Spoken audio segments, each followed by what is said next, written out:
When you're waiting in a long grocery store line, you probably think it would be quite refreshing to live in an abandoned city. This is one of the most rarest abandoned places in the world.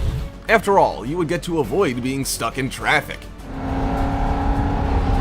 That could be a reality sooner than you think. From a Californian town frozen in time to a ghost town in a forbidden zone, here are 15 of the largest abandoned cities in the world. Before we begin, make sure to hit that like button, subscribe to our channel, and click the notification bell for more amazing videos every day. That being said, let's begin.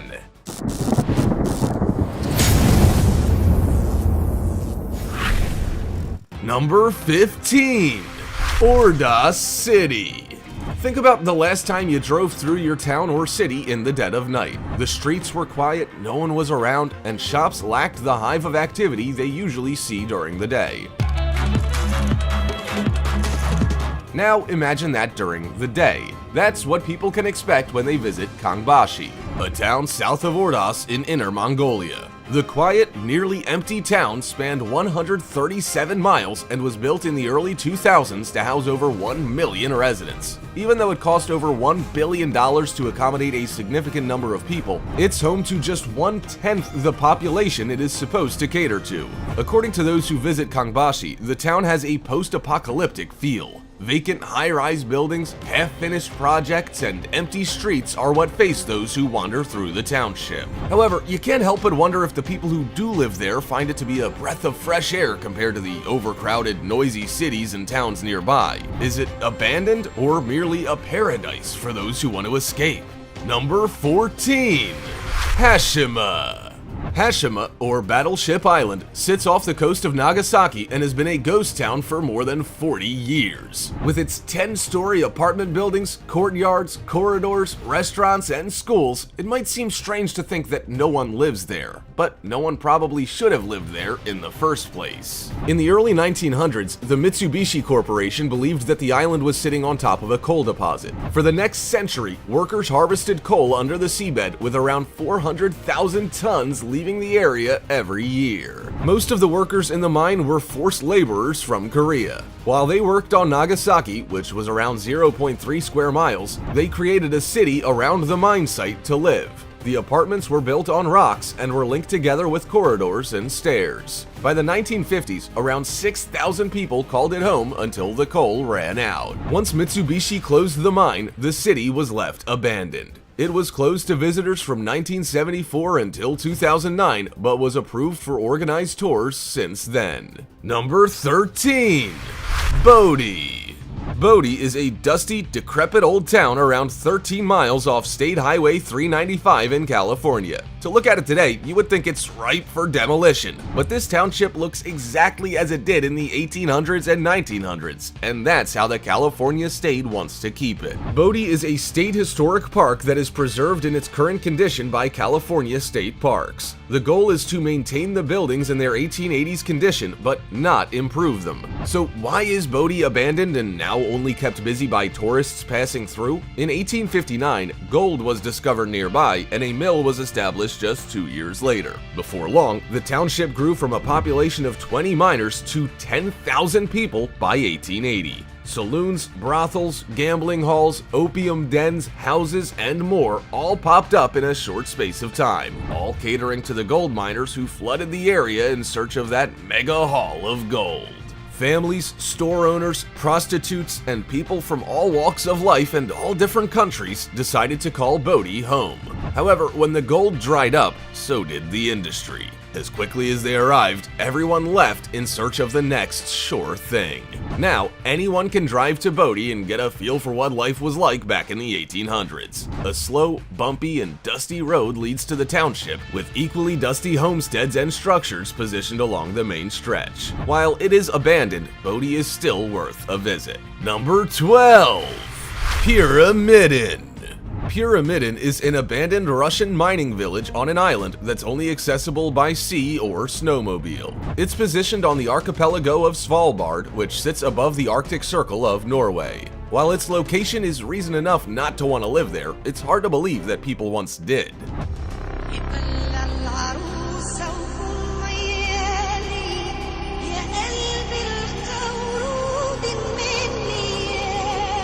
Pyramiden was a thriving community back in the early 1900s when Swedes founded it in 1910. The Soviet Union purchased it in 1927, and it was mined for the next 7 decades for its coal deposits. Towering apartment blocks and public buildings sit facing each other in a neat circle, and there's even a statue of Vladimir Lenin looking over the town structures. While once thriving, Pyramiden fell silent in the late 1990s. In just a few months, once whispers of closure became more than just rumors. Everyone had left. Now, Pyramiden is owned and operated by seals, seabirds, wildlife, and now and again, a rogue polar bear. Fortunately, keen explorers are still able to visit Pyramiden if they wish. Organized tours for day trips and overnight stays are available. Number 11. Aker Mara.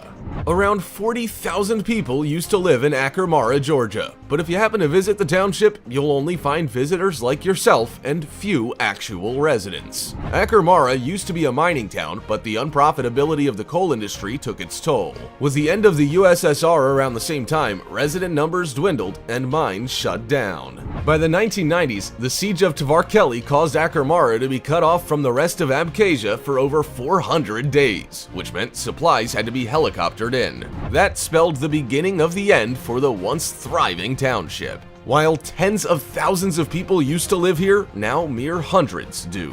4- and 5-story apartments now only have 1 or 2 families living in them, and the town is slowly disintegrating. There's been talk of Aker Mara becoming a resort town, but the chances of getting funded to make it happen are low.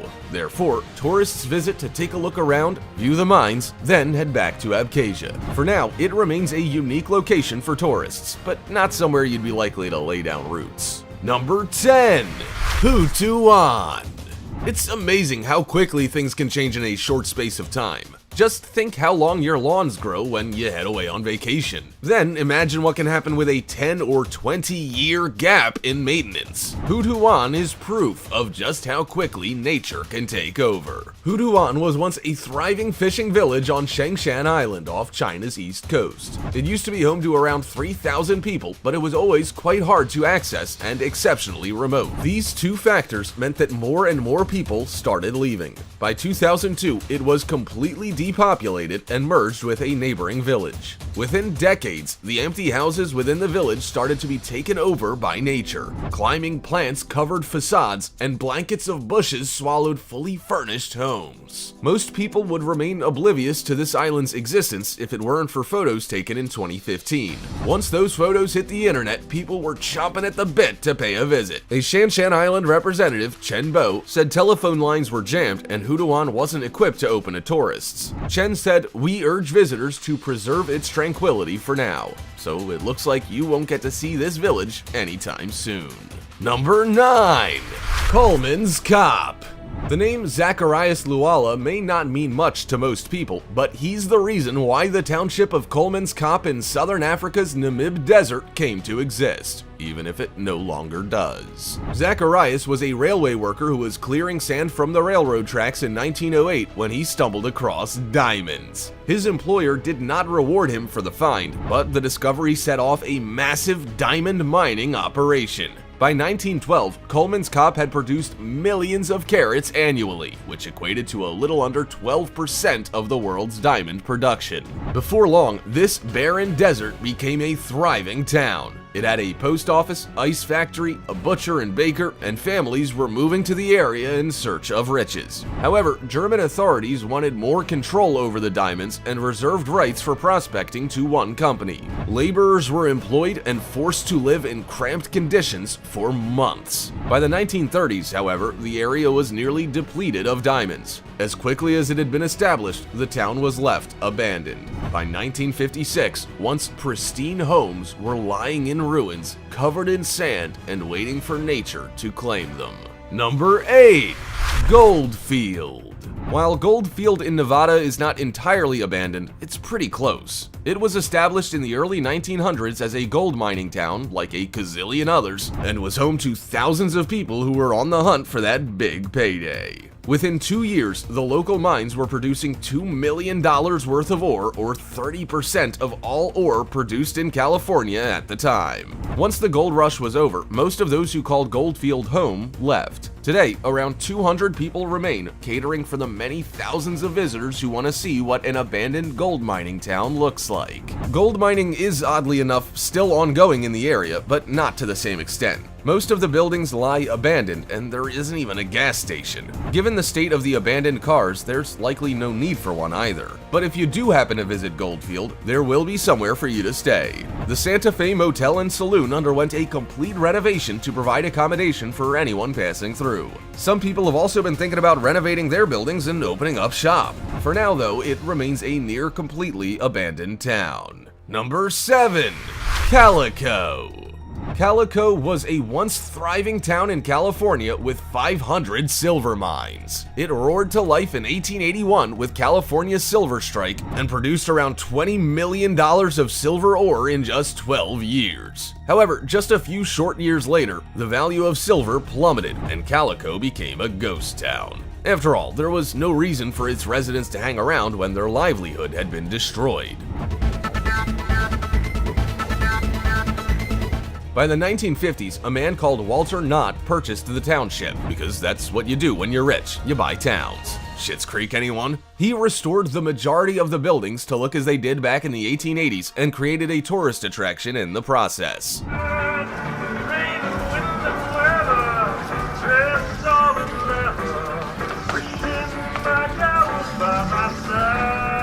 Calico then became a state historical landmark. Now, it forms part of the San Bernardino County Regional Park System and sees thousands of tourists annually. It has shops, camping and outdoor facilities, and restaurants too. If you happen to be passing through, it is well worth paying a visit to this abandoned town. Its natural beauty and historical significance will blow you away. Number 6. Krakow.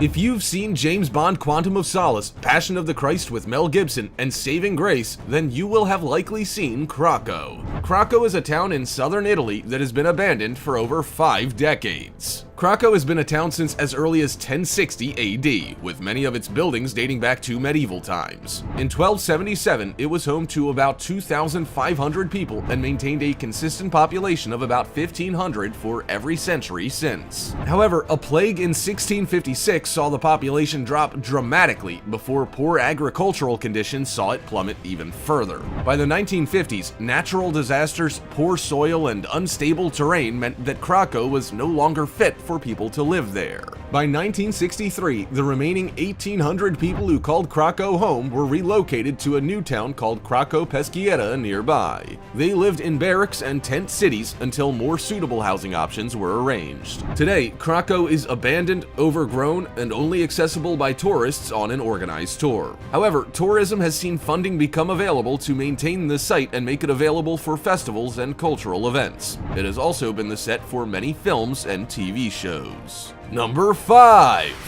Ragudi Vecchio. In the hills of the Calabria region in southern Italy lies the remains of a once thriving town called Ragudi Vecchio. Ragudi Vecchio used to be home to one of the last Greek-speaking communities in Italy. The Greeks colonized the area in the 8th century BC and the town in the 12th century, and all that remains today are a few Coke bottles and a pizza oven. There are no urns, relics, or century-old pieces of pottery to be found. The region of Calabria in which Ragudi Vecchio sits is in the toe tip of the boot of Italy. It was largely home to displaced Hellenic immigrants, which meant a revival in the Greek language at the time. Today, a few thousand Greek speakers remain. But even though there were plenty of people moving into the area, why did Ragudi become a ghost town? Well, the weather and a few mistakes by humans along the way. Overharvesting of timber caused terrible erosion, which the area's winter rainstorms did nothing to help. Flooding in the 1970s left it uninhabitable, and most people left. Even though the village had been there for thousands of years, it was no longer fit for habitation by anyone. Number 4.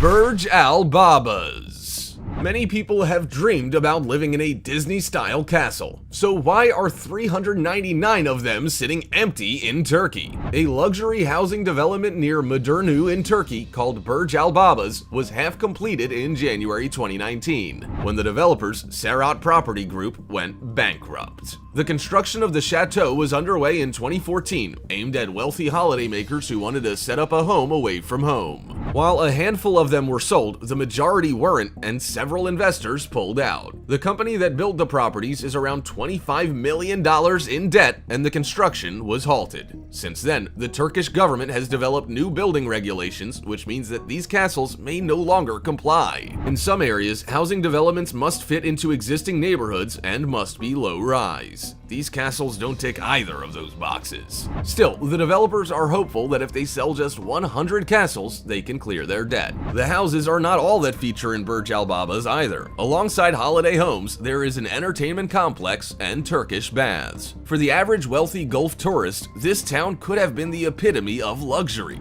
And who knows, it still might be one day. Number 3. Centralia.